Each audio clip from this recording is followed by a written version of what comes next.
ဆုံးဖြတ်ပေးမယ် Pacify Series အားလုံးတော့ကျွန်တော်လောင်းဒေါင်းနေရနေပြီးပြန်လည်ပြီးတော့ပဲကြိုဆိုလိုက်ပါတယ် Lower bracket ကနေမှတစ်ဆင့် qualify ကနေမှတစ်ဆင့်အောက်ကနေမှတစ်ဆင့်တဖြည်းဖြည်းတက်လာခဲ့တဲ့ Falconess ဟာတော့ဒီနေ့မှာသူတို့ရဲ့နေတဲ့တန်မိုတွေကပို့ပြီးတော့ကောင်းနေကြတယ် strong ဖြစ်နေတယ်မြန်မာနိုင်ငံမှာလက်ရှိမှာတကယ်ကိုကောင်းနေကြတဲ့အသင်းကြီးနှစ်သင်းကိုဖြတ်ကျော်ခဲ့ပြီးမှ Falcon Esport နဲ့ဆက်လက်ပြီးတော့တွေ့ထားတဲ့ Falconess ဒီနေ့တစ်ခေါက်တော့ lower bracket final ပွဲစဉ်တစ်ခုမှာရောဘယ်လောက်ထိလှုပ်သွားနိုင်မလဲရှက်ကြီးပြောသလိုပဲနှစ်ခါတိတိတွေးဆုံမှုရှိခဲ့တယ်ဆိုပေမဲ့ဒီအချိန်ကဒါဒုတိယအချိန်ပေါ့နော်ဒါပေမဲ့ဒုတိယအချိန်မှာတော့ပထမအချိန်ကလိုမျိုးမဟုတ်တော့ဘူးဒုတိယအချိန်မှာပြန်ပြီးတွေးဆုံတဲ့အခါမှာတော့သူတို့ရဲ့တန်မိုတွေသူတို့ရဲ့စိတ်တဲ့ပိုင်းဆိုင်ရာတွေကပို့ပြီးတော့အားကောင်းလာပြီးတော့ပြန်ပြီးတွေးဆုံရဆိုတော့ဒီတစ်ခေါက်မှာ Falconess ဘာလို့ပြန်ပြီးလှုပ်ပြသွားနိုင်မလဲအိတ်တန်မိုတွေအရင်မြင်လာပြီးတော့ပြန်တက်လာတဲ့ Falconess ကိုရော Falcon Esport ဘယ်လောက်ထိပြန်ပြီးတစ်ဖက်လှုပ်ထားနိုင်မလဲဖက်ကြည့်ရမယ်ဒီ game ဒီ best of 5 game number 1လေးပဲဖြစ်ပါတယ်လို့ဆို CK damage လေးတော့ခံထားတယ်မသေးဘူးဆိုတော့ tempo office လေးပြန်ပေးနေပဲ KX ကိုတော့ twin shot ပေးလိုက်ပါပြီ Ali Gage ကျွန်တော် hero ဒီလိုမျိုး mid lane ဆိုင်ရာ match up မှာသွားပြီးတော့ကြည့်မယ်ဆိုရင်တော့ဦးတဲ့လူကတော့အရင်ဆုံးပြင်းပါပဲဗျဘယ်သူမှသွားပြီးတော့တာရီတို့တော့ပြောလို့တော့မရအောင်တန်ပေါင်းနေနဲ့အဲ့လိုမျိုး free break မိသွားတဲ့အချိန်မှာတစ်ဖက်ကနေပြီးတော့ဒီ CN open umbrella တွေထွက်လာခဲ့မယ်ဆိုရင်တစ်ဖက်က KH ဖြစ်ဖြစ် Barry ဖြစ်ဖြစ်မင်းမိရဲ့လူကတော့ခံခတ်မှာပဲတစ်ဖက်ကလည်းကျွန်တော်အဲ့လိုပဲဗျတစ်ဖက်ကနေ KH နေနဲ့စောင်းအောင်မှာကြတော့သူအဲ့လိုမျိုး target strike တွေပါနေဆိုရင်တော့ကင်ပေါက်လို့ရတယ်ဆိုရင် tsunami slam ဆိုရင်တော့ပို့ပြီးတော့တေးကြပါပေါ့နော်အဲ့တော့ ultimate ရလာတဲ့အချိန်မှာတော့ပို့ပြီးတော့အသက်ဝင်လာလိမ့်မယ်မေဂျူတို့ကဒီပွဲမှာတော်တော်လေးကိုအရေးပါတယ်အလုံးလုံးမှရမယ်အနေထားပေါ့နော် KX stand ပေးထားရင်တော့မဘီနီ stand လေးတွေနဲ့ဒီပဲဆက်လက် key ရောက်လာတယ်ဆို tempo လွတ်ပါမလား tempo ပိတ်ကြားတယ်မတားချက်တွေနဲ့ဒီအကုန်လုံးခံစားလိုက်ရတယ်ဗျ CK နည်းနည်းလေးလိမ့်နေတဲ့အတိုင်းနဲ့တခုပြ CN ဖလီကာနဲ့ဝင်ပြီးလုံးဝကြိုးစားတယ်ဆိုပေမဲ့ Spacex လေးတော်တော်လေးလွဲချော်သွားတဲ့အနေထားပါ Falconess ဒီပွဲမှာလည်းဒီခါလီယာဖာဆာဆွဲကွန်ဘိုတခုသူတို့ပြန်ပြီးကောင်းလာလုပ်ထားတယ်လို့ပဲပြောရမှာဒီကတော့ CN ကာကူရာအလုံးလုံးလိုက်ပေါ်ပဲပြီးအများကြီးကောင်းလဲသွားတယ် KA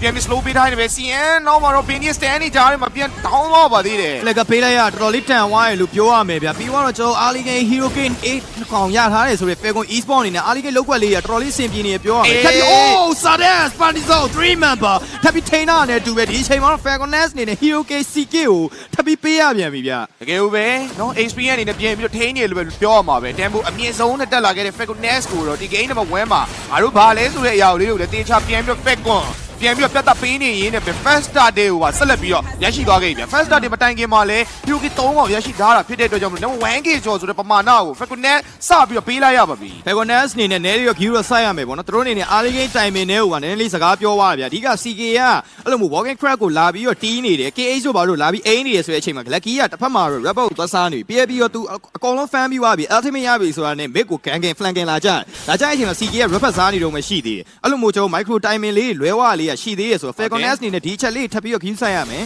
micro လေးတွေမှာတော့ Falcon Esport တူးချင်းအသေးစားပိုင်းလေးမှာတော့သွားပြီးတာနေရင်ပဲအဲ့အသေးစားကပဲနောက်ဆုံးဒီလိုမျိုးပြတ်သားတဲ့ network တစ်ခုကိုပြန်ပြီးပုံဖော်ပေးရလို့ပဲပြောရမှာပဲပေါ့နော်လက်ရှိမှာလည်း OP နဲ့ဒီဘက်က Sanji ရှင်းမယ်ဆိုလဲ Sanji level experience လေးမှာတော့ပို့ပြီးတော့ကောင်းနေခဲ့တယ် Hero Nature ရမှာဆိုလဲ Span Rage က Sanji နည်းနည်းလေးလက်အဝေးလေးပေးနိုင်တယ်ဆိုတော့ပြီးတော့လေပင်ကို damage ကလည်းဒီဘက်က OP တက်ပိုတာနေဆိုတော့လေပြီးတော့ဒီ gang တစ်ခုတွေမှာဆိုလဲ KX ကတောက်ချက်ပို့ပြီးရောက်လာပေးတယ် Lucky ကလည်းနောက်မှာ Rage ရှိနေခဲ့တယ်ဆိုတော့ဘာလဲလက်ရှိမှာတော့ Sanji fan တွေကတော့ပို့ပြီး comfort ဖြစ်နေ Stormy Stam CN ကိုရမလားမရသေးဘူး Purify နဲ့ပြန်ပြီးတော့ back get နောက်မှာ tempo Warface တွေကြားထဲမှာ KX ဒီတော့တော့မလွတ်ပြ damage plate Lucky damage နဲ့ air strike Bini damage ကပူကောင်းနေတယ် CK ထိကို damage ကလိုက်ပေးထားတာပါဒီဘက်ကနေပြီး Yuko ပြန်ပြီးရောက်လာခဲ့တယ်ဆိုပြီး Benny Lucky ထိန်းခဲ့ဒီကြားမှာ Yuko တော်တော်လေးတော့ကိုင်းနေပြီဗျဒီဘက်မှာတော့ KH အနေနဲ့အဓိက Tsunami Slam ကိုပေးဖို့ CN ရဲ့ immune လေးကရှိနေသေးတော့သူဘယ်တော့မှထွက်သွားမလဲဆိုတော့စောင့်နေဒါပေမဲ့တစ်ဖက်မှာတော့ကျွန်တော်ပြန်ဝင်လာတာတန်ပေါက်ရဲ့ fake rate တွေပါ fake rate တွေဝင်လာတဲ့အချိန်မှာ KH ပြန်ပြီးတော့ down သွားတယ်ဒါပေမဲ့ပြန်လဲပြီးတော့ trade လိုက်ရတယ်ဆိုတော့အစင်တော့ပြည်တယ်ဟုတ်တယ်ပြန်ရတာ Hyuki ကတော့ Falcon တွက်ကတော့ပူတန်တယ်လို့ပဲပြောရမှာပဲအဲ့တော့မှတော့လင်းက critical ကို in တင်ထားတာဗျ critical ပြီးသွားမယ်ဆို upper damage တီးတပို့ပြီးတော့များလာနေတော့မှနောက်မှလည်း Faza Glory 1ထပ်ပြီးတော့ပြီးတော့မှာဆိုတော့Glory 1နေ critical ပြီးတဲ့ time နေနောက်မှလည်းSanji က cross bot တက်ဒီဘာတွေမှာဒီ cruise sky တွေထပ်ပြီးတော့ပါလာပြီဆိုတော့ slow damage attack speed damage တွေဒီထပ်ပါလာတော့မှာဆိုတော့အဲ့ first item time နေ level 4 time နေတခုမှာတော့နည်းနည်း Falconess ပို့ပြီးတော့တတိထားတော့မယ် KHP ဝင်နေဆိုတော့ Mr. မှာနောက်မှ Lucky ရောက်လာတယ် BD air strike တွေကျမှတခါလေးတန်းပြတ်တယ်ဗျပရန်တော့မှဒီချိန်မှာတန်းပြတ်တယ်ဆိုတော့နောက်ပိုင်း minute တွေမှာပို့ပြီးတော့တတိထားတော့မယ် item တွေထွက်လိုက်တော့3ခွက်လုံးထွက်လိုက်ဗျခါလီယာပါနီရဲ့အနေထားတစ်ခုမှာ surprise attacking တစ်ခုကတော့အများနဲ့လူ view ဆိုင်ရမှာပဲ Total strike တွေပါရင် Yuko ပေးထားရဆိုရင်ဘယ်လိုဘာ impact မှတော့ရှိမှာမဟုတ်ဘူး Yuko အနေနဲ့ကလည်းအရင်ကောင်းဝင်တိုးလို့တော့မရဘူးဗျအဲ့ဒါ Falconess နဲ့ packet တွေရောက်လာမလားဆိုတော့ကြည့်ရမယ် loss 35ကိုတော့လက်လွတ်လိုက်ပြီဆိုတော့အပေါ်လင်းက goal line matches ကိုပဲသွားပြီးတော့ဥတီလာမလားဆိုတော့ကြည့်ရမယ်ဗျ bowling matchup ပါနည်းနည်းကြည့်ရမယ်ဆို OP ကအခုချိန် fan မင်းကတော်တော်လေး comfort ဖြစ်နေရလို့ပြောရမယ်တစ်ဖက်ကနေစမ်းကြည့်အနေနဲ့ item အပိုင်းခြားရလိုအပ်နေသေးတယ်ခုနကတွေ့ရုံလောက်ဆိုသူ sky ပဲပြီးသေးတယ် Crimson sky ပဲပြီးသေးတယ်ပေါ့နော်နောက်ထပ် wind talker တွေ Hazing claw တွေထွက်လာတဲ့အချိန်ကျတော့မှ Sanji ကို online ပေါ်မှာစပြီးတော့မြင်ရလိမ့်မယ်လို့ထင်တယ်ဒီတိုင်းမှာတော့ OP combination ကျလာတဲ့အချိန်ကျရင် Falcon Nest အတွက်အပြောင်းလဲလေးများဖြစ်လာမလားဆိုတော့ကျွန်တော်လက်ကျန် minute တွေမှာဆက်ကြည့်ရမယ်ဗျလော6 minute ပြည့်တော့မယ်နော် opinion နဲ့တော့ဒီပွဲမှာတော့ main damage ကြီးလာပဲပွဲကိုလုံးဝအလက်အပြောင်းပြန်ပြီးလုတ်ပေးနိုင်ပဲပဲ့ကန်ရှင်လို့တော့ထပ်ပြီးပြောလို့ရမှာဗျသူ damage တော့မပေးနိုင်တိုင်ပဲသွားနိုင်တယ် lucky chamber bit ဒီဂျိုင်း 2v 1 situation ဂျင်း over 10ပြန်ပြီးကောင်းသွားနေပဲ OP ရဲ့ roost 2D ဂျားထဲမှာ lucky ဒီတစ်ခေါက်ပြန်ပြီး down သွားပါပြီချီရန်သွားပြီးတော့စောင့်နေတာတော်တော်လေးကိုကောင်းတဲ့ decision တစ်ခုတော့ပြောရမယ်ဗျတစ်ခါမှ lucky မရှိရဲ့အနေတစ်ခေါက်ကိုပဲအခွင့်ကောင်းယူပြီးတော့ Falcon Nest နေနဲ့ aggressive လေးတော့ Sanji နေရဲ့တိုင်းပဲ Sardes နေနဲ့ strike တွေပေးနေဂျားထဲမှာနောက်ထပ် Panty zone နဲ့တူပဲ new code ရောင်းတော့ရောင်းထွက်ထားပါသေးတယ်ဗျနောက်မှလည်းသူ့ region ဒီ purify ဘာညာရှိနေတဲ့အတိုင်းတစ်ခုမှာတော့နည်းနည်းလေး damage ကတော့တော့ခံစားသွားနိုင်တယ်ဒါပေမဲ့အချိန်အကြာကြီးခံစားနိုင်မှာတော့မဟုတ်ဘူးဗျဒါကူ e-sport တာနေတဲ့နေထားတော့တောက်ချခွင့်ကောင်းယူတယ်အောင်လေ first tower အဲ့ဒါမှာ KH flicker နဲ့ strap stand ထပ်ပေးနေတောက်ချောက်ကိုက်ပုတ်ချက်တွေချားတယ် cross ball attack တွေနဲ့တူပဲ Sanji စုံသက်ပေးထားနေပြီ Hyoki ထက်ရလိုက်ပြီဗျအော်ဒီနောက်မှာတော့ lucky နောက်တစ်ချိန်ထပ်မှန်ပြီးတော့ပဲ damage တွေပေးခံနေရတယ်ဆိုတော့ lucky လေးကတော့နည်းနည်းပြန်ပြီးတိုင်ပတ်နေပြီဒါပေမဲ့အောက်မှာရှိနေတဲ့4ယောက်လုံးကတော့အဆင်ပြေနေရဗျ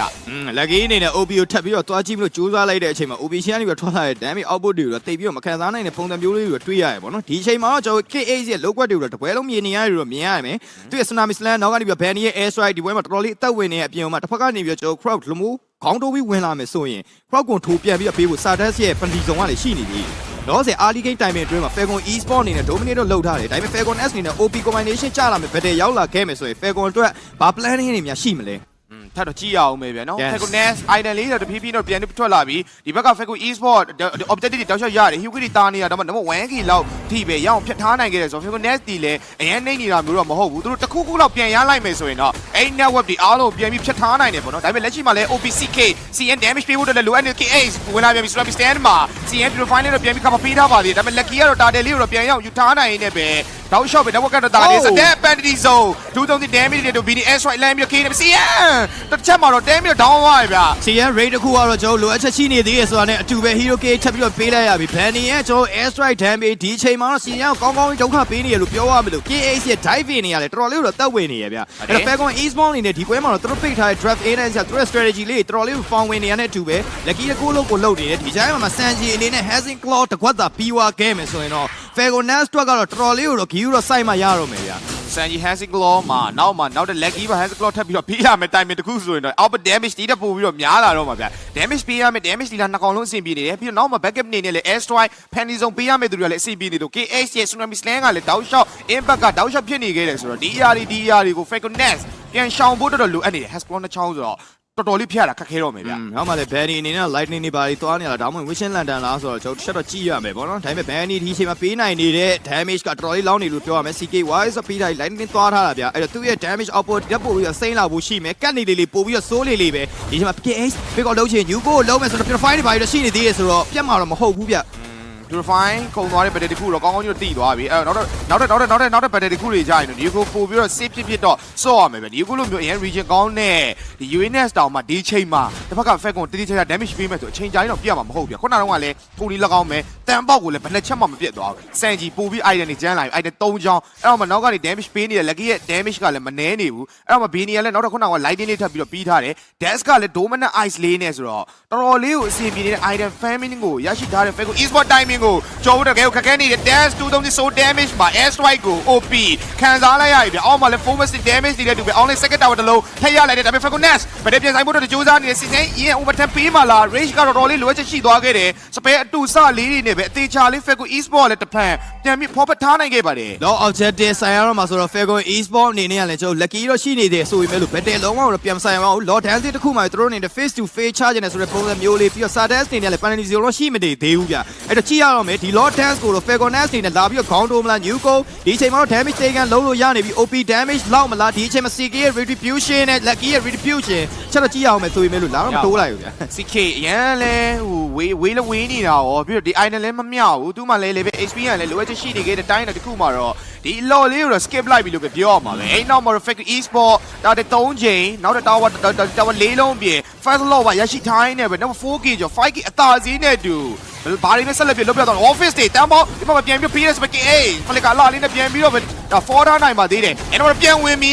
ဆိုတော့ Mr. Nico ပါလာခဲ့ပြီဗျာဒါပေမဲ့ဒီခေါက်မှလည်း region လေး AC ပြန်ပြီးခေါ်ထားနိုင်နေပဲအားလုံးရဲ့ damage တွေ Nico နော်တစားနဲ့တော့ခံစားလာနိုင်ပြီဗျာ Nico ရဆဲမယ်ဆိုရင်တော့နောက်ကနေပြ Bandy follower damage မပါလာဘဲနဲ့တော့ပြတ်မှာတော့မဟုတ်ဘူးဗျရှင်းမှာ Stardust အနေနဲ့ဒီချိန်မှာ damage တေးကန်ယူထားနိုင်တယ်ဒီချိန်အနေနဲ့ Falcon အနေနဲ့ကောင်းကြီး pressure ပေးနေရတော့မြင်တယ်ခုနကကျွန်တော် law objective မှာ CK အနေနဲ့ The Quilla လေးနဲ့နည်းနည်းတော့ try ကြီးသိနေတယ်တော့မြင်တယ်ပေါ့နော်ဒါပေမဲ့ Falcon Nest အနေနဲ့လည်းသူတို့ save ဖြစ်ဖို့လမ်းအောင်ပဲပို့ပြီးရွေးထားတယ်ရှင်းရဲရင်မြန် overturn တွေ OP ရဲ့ Death Sonata တွေ Resty နဲ့ High Ground Defense တခုအဆင်ပြေမယ်လို့တွေးထားတယ်ဆိုရင် Falcon Nest သူတို့ရဲ့ planning ဘာများရှိမလဲအိမ်တော့မတော့နောက်တဲ့ Alex Battle မှာထပ်ပြီးတော့ပြီးသွားပြီ identity တောက်လျှောက်ကိုရရှိနေခဲ့တဲ့ Faku Esport ဒီချိန်မှာလုံးဝ timing ရ man နေခဲ့ပြီဗျအိမ်တော့မတော့ low wave နဲ့ air strike တစ်ချက်ကနစ်တာနေရပဲနောက်တဲ့ free wave တွေမှာထပ်ပြီးပါနေတဲ့အနေအထားတစ်ခုမှာကျွန်တော် Stormy Sand နေ Penny Zone ready နောက်မှာတော့ Penny Zone ထပ်ပြီးတော့ပြီးမှလာမပေးဘူး Stormy Sand နေပဲဒီဘက်က Sanji damage တွေပဲတက်ပြတ်သွားတယ် Lucky အောက်ကိုရောက်လာပြီ Tampa Bay ဒီ time OP တခါတည်း damage တွေသေဆုံးသွားပြီ Wolf's Tampa ပြန်ပြီးတော့ပေးတယ်ဒါပေမဲ့ Lucky တော့ damage တွေဒီခေါက်တော့ပြန် down သွားတယ် Sanji အဆုံးသက်တာတွေကြားထဲမှာလေ Tampa ပြန်ပြီးတော့ down သွားပါတယ်ကောင်းကောင်းပြီးတော့ diving ဝင်လို့ရနေတဲ့နေတာတစ်ခုတော့ Falcon Esport အသုံးချလိုက်ရင်လည်းတစ်ဖက်ကနေပြီးတော့ Falcon Nest ရဲ့ member 3လောက်ရလိုက်ပြီဆိုတော့ဒီတစ်ခေါက် KA ထပ်ပြီးတော့ diving ဝင်အောင်လားဆိုတော့ကြည့်ရမယ် CK ရောက်တော့ so save ပါထိနိုင်စမလား Penny air strike တော်တော်လေးတော့ထိနာနေပြီဆိုတော့နောက်မှာတော့ Falcon 10 point out ဒီပါတော့ဆက်ပြီးတော့ယူလိုက်ပြန်ပြီဗျာနင်းနဲ့ goal line ကနေ Mish ကို chain နေဆိုပေမဲ့ငါဘယ်လောက်ဒီကောင်းလဲဆိုရဲရောက်တေချာလေးကိုချထားရင်းနဲ့ပဲသူ့ Mish ဒါ goal line ကနေစပြီး chain လိုက်တယ် Mish လေး mid range မှာလေတော်တော်လေးအဆင်ပြေလာပြီဆိုတော့ပြောရမယ်ဗျာရှေ့အားလေး match ဒီမှာတော့ချိုးသော position လေးတွေတချို့သော damage ပေးတဲ့အပိုင်းတွေမှာလိုချင်ရှိနေခဲ့တယ်ဆိုပေမဲ့လက်ရှိဒီပွဲရဲ့ Bini ရဲ့ damage ကတော့လုံးဝခွက်တိကျနေခဲ့တယ်တခါမှမသိပဲ 505 KD တခုနဲ့ဦးဆောင်ထားနိုင်နေပဲ long damage တွေကိုလည်းအခုချိန်ဒီအသာရပေးထားနိုင်သေးပါ divine clip ဆိုတော့ပိုပြီး damage ကများတာပေါ့ဗျာအဲ့တော့ Holy Crystal တော့နောက်တော့ win တို့ပါတက်ပြီးတော့ပြီးမယ်ဆိုရင်တော့ Bini ကိုတီးဖို့တော့မလွယ်တော့ဘူးဗျာဘယ်နေရာတော့ black win သွားမလားဆိုတော့ကြည့်ရမယ်ပေါ့တစ်ဖက်မှာ Sanji အနေနဲ့ကလည်း malefic game တွေပါသွားနေပြီဆိုတော့တစားပို့ပြီးတော့ကျွန်တော်ကွာဟမှုကကြီးမားလာဖို့ပဲရှိမယ်တစ်ဖက်ကနေပြီးတော့ OP အနေနဲ့ဝင်းရော nature တွေပါသွားထားရတယ်နောက်ဆုံး item တကွာ YH ဖြစ်မလား BOD ဖြစ်မလားဆိုတော့ကြည့်ရမယ်ဒါပေမဲ့ OP ဒီလဲ item ကွက်တော့ပြည့်နေပြီဒါပေမဲ့တန်ပေါက်တို့ဘာလို့မမာနိုင်သေးတဲ့အနေထားဗျ UNS တို့ဘာလို့ပြန်ပြီးတော့ New Gold တို့ကြည့်မယ်ဆိုရင်လေ Radiant နဲ့ Domian Ice တော့ပါနေရဆိုတော့ Falcon Nest အနေနဲ့ game ကို A stand လုံးနိုင်မယ်ဆိုတော့အဆင်ပြေလောက်လိမ့်မယ်လို့ထင်တယ်ဆိုတော့ starter တဲ့ penalty တုံးနဲ့ဝင်လိုက်မယ်ဆိုတော့တော်တော်လေးအနေများရနော်ဒါ patient လေးပါလေးထပ်ပြီးတော့ပါလာလို့เนาะဒါတော့မှ lucky ကနည်းနည်းဒီ recension shot ကဘာညာဆိုအိမ်နောက်မှာ dash လို့ပါတော့ penny ဆိုပေးလို့တွေ့ရသွားပါဘူးเนาะဒါပေမဲ့လောလောဆယ်မှာလေ lucky ရဲ့ lane ကလည်းတော်တော်လေးအဆင်ပြေတယ်ဒီကတော့ lane ရှင်းမလားဗတ်တေပဲဆိုင်မလားသွေးနေတဲ့ကောင်တွေပဲတီးမလားနောက် back line နဲ့ဒီပဲနှိုက်မလားအားလုံးအဆင်ပြေတယ်ပြီးတော့တစ်ဖက်ကဝင်လာမဲ့ damage spare တွေ CN ရေးရင် overturn တွေကိုလည်း damage blade နဲ့ပြန်ပြီးတော့ immune ပြီးတော့ damage ပေးလို့ရတယ်ဆိုတော့ကြာလေဒီအချက်တွေကြောင်းမလို့ပဲ Faku Esport တောက်လျှောက်ကိုတာနေခဲ့တာလက်ရှိမှာလည်း Sanji damage ပင်ကို damage ကိုစများနေခဲ့တဲ့အတိုင်းတာတစ်ခုမှ second လောက်တက်ပြီးတော့ပေးလိုက်ရပြီ Snap stand မှာတော့ Eco ပြန်ပြီးတော့ immune ထားနိုင်ပါသေးတယ် Data strike တွေနဲ့အဲ့လိုပြေးဝင်လာတဲ့ KA ဆိုတော့ Nelly ရော Falcon Nest တွေနဲ့ Q side မှာတော့ရမယ်ဗျဒီချိန်မှာလည်းကျွန်တော် law objective ကိုထပ်ပြီးတော့ defense ကောက်အောင်မယ် second law objective ဆိုတဲ့အတွက်ကြောင့်အမှန်ကန်ဆုံးကျွန်တော်တို့ဒီ smooth ဖြစ်နဲ့ defense ထားနိုင်တယ်ဆိုရင်တော့ဘီကာတွေလောက်ပဲခွင့်ပြုပေးရမှာဗျဒါပေမဲ့ law တွေတော့တစ်ဖက်မှာ Sanji နေကလည်း malefic gun တွေပါပွင့်နေပြီဆိုတော့ Falcon Nest နေနဲ့အဲ့ဒီ damage output တွေကိုတော့စမ်ဘတ်လုံးနိုင်မလားတိတ်ကန်းလုံးနိုင်မလားဒီအချိန်မှာညဦးကုန်းနဲ့တန်ဖောက်ပေါ်မှာအများကြီးမူတည်နေပြီဗျဟုတ်တယ်စမ်ဘတ်လုံးရမယ်ဒီခုတန်ဖောက်ပုံမာနေဖို့တော်တော်လိုအပ်နေရဗျဒါပေမဲ့အဲ့ဒါသူတို့မာတာတက်ပို့ပြီးဟိုဘက်က KS ကပုံမာနေပြီ importer တွေဘာတွေပဲထပ်မှန်ပြီးတော့ဒါယူလာရင်းနဲ့ပဲတခါတည်းပွဲဖြတ်ဖို့အတွက်သူတို့ပြင်ဆင်ထားတာဗျမေဂါလင်းကလည်းတလိန်းလေးရထားပြီနောက်တစ် second law ကလည်း HP များတယ် damage များတယ် lucky raw အိမ်နောက်မှာလည်း Sanji က malefic gun နဲ့ဆိုတော့မွတ်ထနေမှာပဲဗျအဲ့တော့မှ Bini က divine နဲ့ဆိုတော့ဒီပွဲဒီတစ်ခေါက်ဒီ frequency ကထွက်လာမယ် output damage ကရှေ့ပတ်တယ်ပုံများမယ်နေထားဗျအဲ့ဒါမှ KS နော် Stormy Stand နောက်မှာ air strike ဒီကြားထဲမှာ Lucky အောက်ကိုတန်းပြီးဆင်းလာပြီ damage ပေးနေတူဒါပေမဲ့ဒီကောက် CK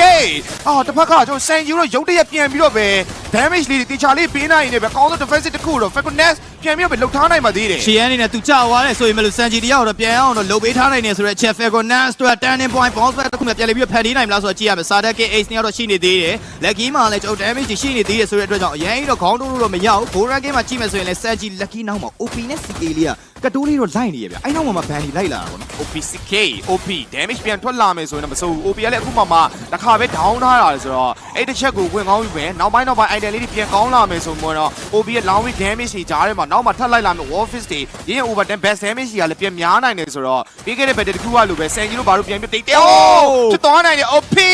တော်တော် damage များလို့ lucky ဝင်လာဖို့ကြိုးစားတယ်ဆိုပေမဲ့ win chance ကြီး play ကြီးရလိုက်ပါပြီအဲ့နောက်မှာနောက်တစ်ချိန်ပြန်ဝင်လာဖို့ကြိုးစားနေရဆိုပေမဲ့ energy မလုံလောက်မှုရှိနေခဲ့တဲ့အတိုင်းတော့ မှာတော့ပြန်4အောင်ပဲလို့ထင်တယ်ဗျ အိုးကျွန်တော် fifth lane ထိသွားလို့ပေါ့နော်ကျွန်တော် lucky ဒီကလည်းသူ lucky ဝင်လာခဲ့မယ်ဆိုရင်တော့ကြိုပြီး cover လုပ်လိုက်တယ်ဆိုတဲ့အတွက်ကြောင့် win on nature လေးပါလိဖွင့်သွားခဲ့တာပေါ့ဒါပေမဲ့ဒီချိန်မှာ win on nature ဖြုတ်ပြီးတော့ item တွေပိုင်းမဲ့ဆွဲလို့မလားဆိုတော့ကြည့်ရအောင်မယ် law တွေ law objective တစ်ခုပဲ fair call စောင်းမလားတောင်းမဝင်မယ် high ground တက်မလားဆိုတော့ကြည့်ရမယ်ဆယ်ကြီးနေတဲ့စိတ်တော့ရမ်းမရှိချင်ဘူးဆိုတော့ banny air strike ပြီးတော့ပြီးသွားဆိုတော့တစ်ဖက် lucky OP ကိုပြေးပြီးကြည့်တာ win on nature မရှိဘူးဆိုတဲ့ခိုက်တယ် OP down သွားခဲ့ပြီဗျာ အဲ့တော့ dash spanny zone ထပ်ပြီးတော့ win မစီရန် down သွားခဲ့ပြီ lucky ပေးနေ damage တွေတောက်လျှောက်ပေးခွင့်ရနေတော့ပါပဲအဲ့တော့3កောင်နဲ့ကျန်တော့တယ်ဆိုပေမဲ့လေ long range damage တွေတော်တော်လေးလွယ်ချက်ရှိနေခဲ့တဲ့ Frequency ဒီတစ်ခါတည်းဒီ game number 1ကိုပြန်ပြီးပေးရတော့မှလား CK အကောင်းဆုံး defend ထားတယ် Nico အကောင်းဆုံး defend ထားတယ်ဆိုပေမဲ့တစ်ဖက်မှာ Mega Lane ဆက်လက်ပြီးတော့ပေးလိုက်ရပြီ Sanji မှာ damage လာပြီးတော့ပေးထားပြီ Nico ပြန်ပြီးတော့ပေးနေတယ် damage take လှုပ်ထားပေးတယ်ဆိုပေမဲ့ငါ့ကိုပေးတဲ့ damage ကိုတော့ဆက်လက်ပြီးတော့ခံစားနိုင်ဖို့တော့မလွယ်ဘူးဗျအဲ့နောက်မှာတော့3 late mega ထပ်မှပြီးတော့ပေးလိုက်ရရင်လည်း Bini air strike ဒီကြားထဲမှာ game number 1ကို take down